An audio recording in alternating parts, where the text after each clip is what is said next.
Halo, selamat pagi. Kembali lagi Anda mendengarkan Ruang Publik KBR yang dipersembahkan oleh Komite Nasional Pengendalian Tembakau Komnas PT ya. Tema pagi hari ini adalah harga rokok mahal, siapa takut? Dan saudara, berdasarkan laporan WHO, produk hasil tembakau telah membunuh lebih dari 8 juta orang per tahun, baik perokok aktif maupun perokok pasif. Indonesia sendiri tercatat sebagai negara perokok terbesar ketiga di dunia. Sayangnya, jumlah perokok tersebut tidak hanya terjadi di kalangan dewasa, tapi juga kalangan anak-anak. Bahkan jumlah perokok usia anak 10 hingga 18 tahun di Indonesia ini angkanya sangat tinggi ya, dan semakin tinggi. Untuk mengendalikan perilaku mengonsumsi rokok, maka tidak bisa hanya dilakukan oleh pemerintah saja, tetapi juga berbagai elemen masyarakat bersinergi, berbagai stakeholder juga ya. Nah, salah satu cara yang bisa dilakukan adalah dengan menggunakan instrumen kenaikan tarif cukai yang akan memengaruhi harga jual rokok. Lalu, bagaimana sih sinyal kenaikan cukai rokok di tahun 2023 dan bagaimana kebijakan tersebut dapat melindungi masyarakat dari bahaya rokok? Kita akan perbincangkan lebih dalam soal ini bersama dua narasumber kami yang terhubung secara virtual pagi hari ini. Saya akan sapa terlebih dahulu. Yang pertama adalah Bapak Akbar Harfianto selaku Kasubdit Tarif Cukai dan Harga Dasar, Direktorat Teknis dan Fasilitas Cukai. Selamat pagi, Bapak Akbar. Selamat pagi, Mas Rizal Wijaya. Salam Apa sehat, Pak kabarnya? Akbar. Sehat selalu. Baik, dan kemudian yang kedua, saya juga akan menyapa Mbak Yurdina Melisa atau biasa dipanggil Mbak Ica ya, dari CISDI. Selamat pagi, Mbak Ica. Selamat pagi Mas Rizal. Selalu sehat. Terima kasih. Baik, dan kita punya waktu hingga pukul 10 waktu Indonesia Barat nanti, dan siaran pagi hari ini juga di relay melalui 100 radio jaringan KBR di seluruh Indonesia. Kemudian bagian di Jakarta Anda bisa mendengarkan di 104,2 MS FM, atau Anda bisa juga live streaming, bisa mendengarkan kami melalui website kbr.id atau mendengarkan dan menonton kami melalui YouTube channel Berita KBR. Dan nanti kita juga akan membuka line telepon ya. Untuk telepon bebas pulsa, Anda bisa menghubungi 0800 245 7893. Untuk SMS dan WhatsApp di 0812 118 8181, atau Anda juga bisa live chat di YouTube Berita KBR dan mention ke Instagram @kbr.id. Baik, yang pertama saya akan ke Bapak Akbar terlebih dahulu. Ini berbicara soal cukai. Nah, mungkin sebelumnya bisa dijelaskan secara sederhana kepada pendengar kita ya, kepada masyarakat, apa sih cukai dan fungsinya untuk apa sih Pak? Silakan. Baik, terima kasih Mas Rizal. Kalau kita bicara mengenai cukai ya, khususnya di Indonesia ini, memang saat ini berdasarkan Undang-Undang Cukai Nomor 39 Tahun 2007, kita mengenal ada 3 macam barang kena cukai, yaitu hasil tembakau, ini yang kita akan diskusikan di sini, salah satunya adalah rokok, kemudian ada minuman mengandung etil alkohol, atau kalau kita kenal dengan minuman keras ya, miras, kemudian ada etil alkohol. Nah, kenapa sih kok ada barang-barang yang kemudian dikenakan cukai? Nah, kembali ke definisi cukai terlebih dahulu ya.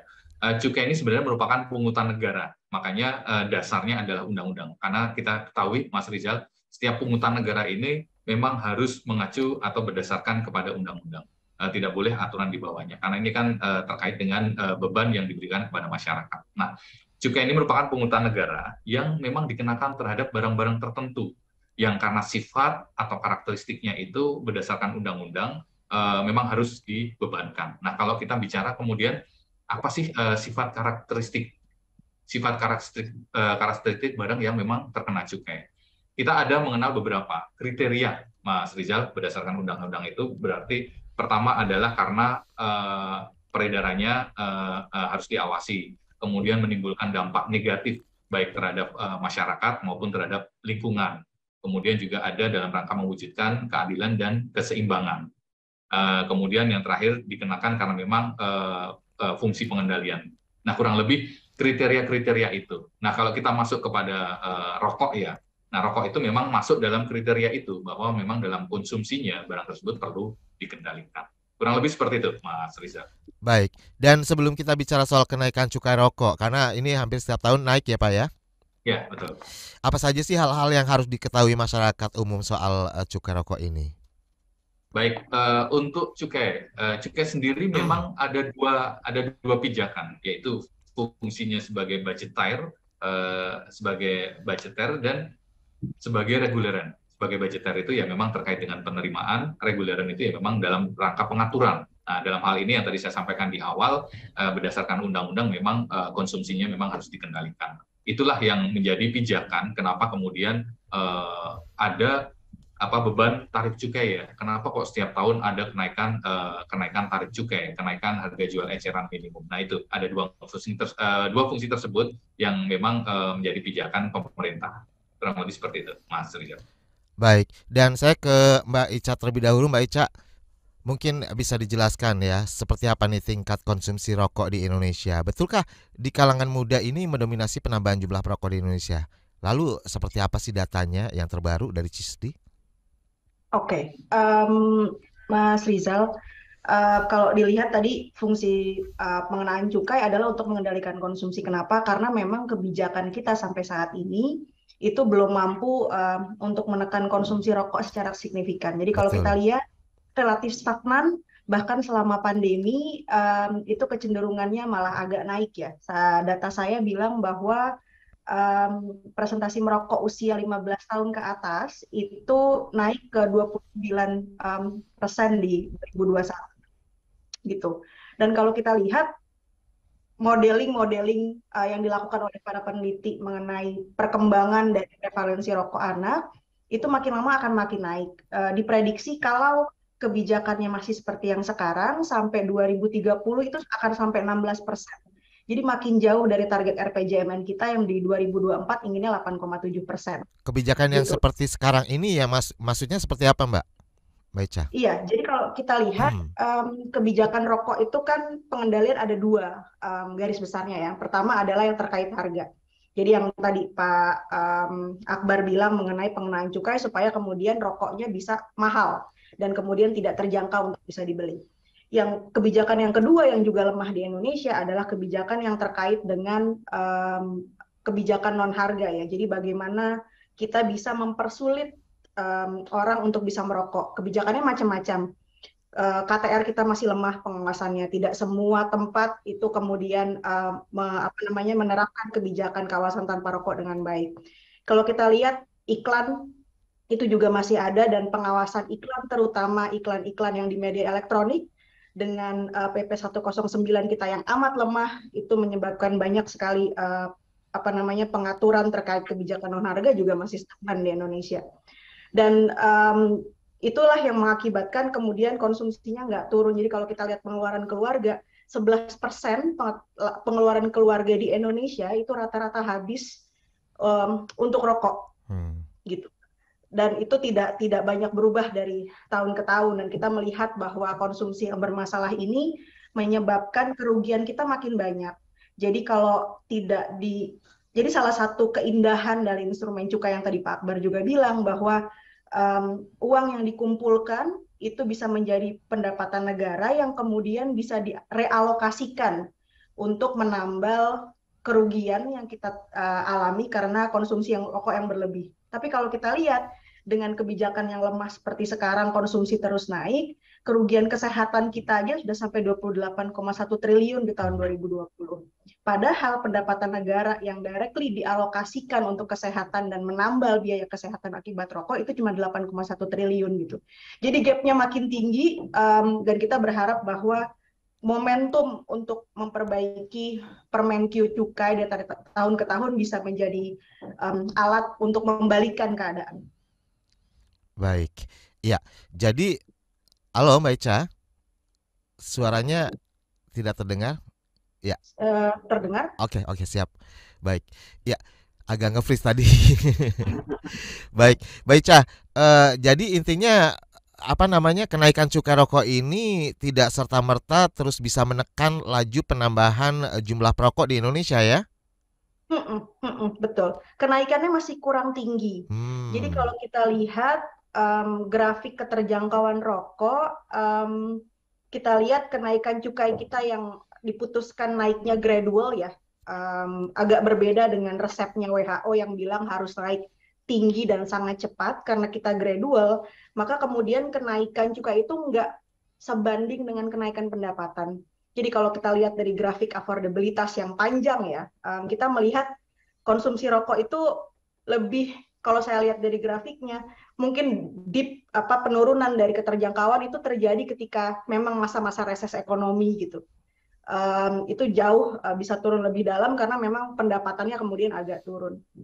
Jadi kalau kita lihat dan ada kecenderungan yang kita lihat bahwa penetapan dari tahun ke tahun itu sepertinya nanti mungkin bisa dikonfirmasi oleh Pak Akbar, apakah penurunan keterjangkauan menjadi faktor nomor satu ketika kita menentukan berapa banyak cukai harus naik.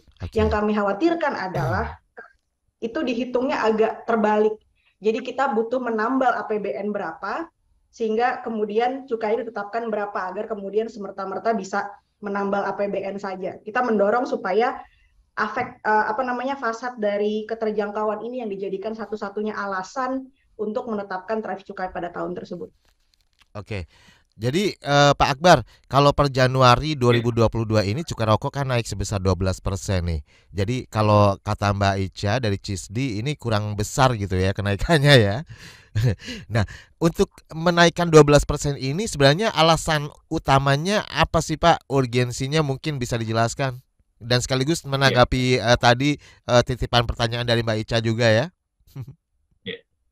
Baik, Mas Rizal. Kalau kita bicara mengenai beban cukai ya atau tarif cukai yang memang terlihat hampir setiap tahun selalu dinaikkan,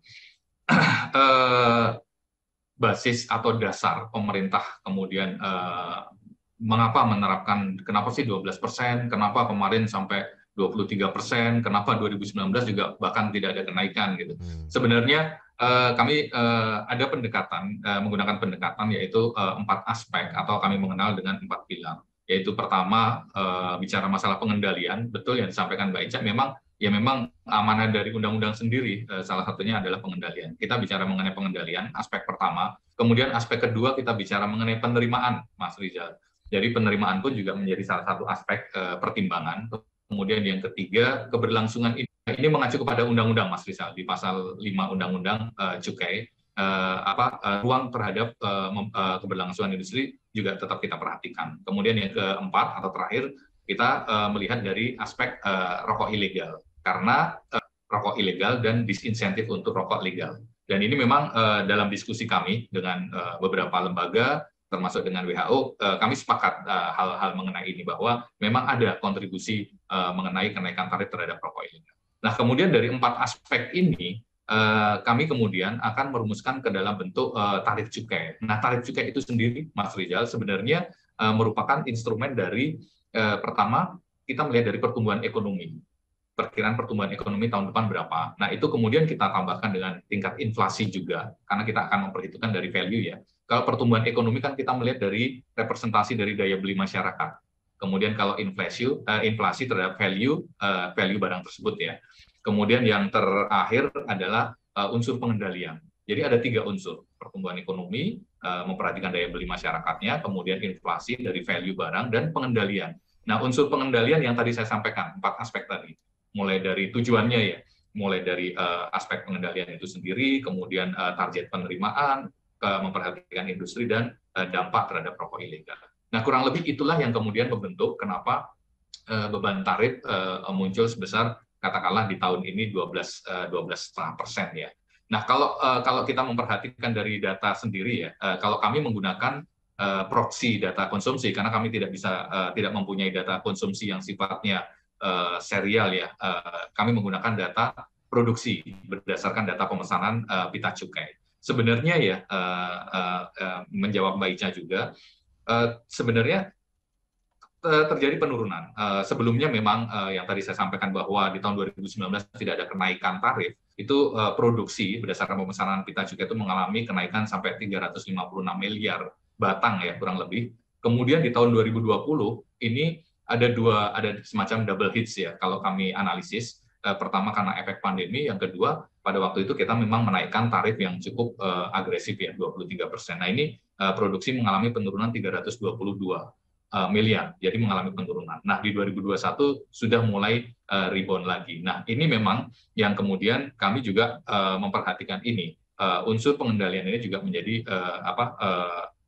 concern dari kami juga, sehingga kami juga tetap akan mencoba menjaga agar produksi ini juga tidak kemudian melambung tinggi. Baik. Seperti itu. Sebenarnya agak-agak ironis tadi seperti yang disampaikan oleh Mbak Ica ya, bahwa kenaikan cukai rokok terjadi, cuman dinilai memang kurang besar. Pada akhirnya kurang berpengaruh terhadap penekanan laju kenaikan jumlah perokok di Indonesia gitu ya. Jadi impact-nya tuh biasa-biasa aja. Nah sebenarnya nih Mbak Ica, seperti apa sih pengaruh dari kenaikan cukai ini terhadap penurunan jumlah perokok di Indonesia? Tapi sebelum jeda juga kita sudah terhubung dengan penelpon dari Duren Sawit. Ada Jimmy. Selamat pagi Jimmy. Selamat pagi. Silakan Jimmy, langsung saja. Mau nanya aja nih Pak, sebenarnya kalau idealnya nih ketika harga rokok cukai itu naik, itu sebenarnya berapa persen nih supaya orang-orang emang untuk ini tujuannya untuk menekan perokok nih ya, bukan untuk maksudnya bukan buat pendapatan negara. Ini idealnya berapa gitu Pak sebenarnya, berapa persen sih naiknya harusnya idealnya gitu. Oke. Gitu aja. Baik, terima kasih Jimmy yang ada di Duren Sawit. Ini mungkin pertanyaan dari banyak orang juga ya. Terus pengaruhnya terhadap harga beli rokok di masyarakat itu seperti apa sih? Apakah ketika naik 12% terus kemudian rokoknya harganya jadi naik berapa ribu gitu loh. Kita perlu tahu juga ya. Nanti boleh dijelaskan ya Pak Akbar ya.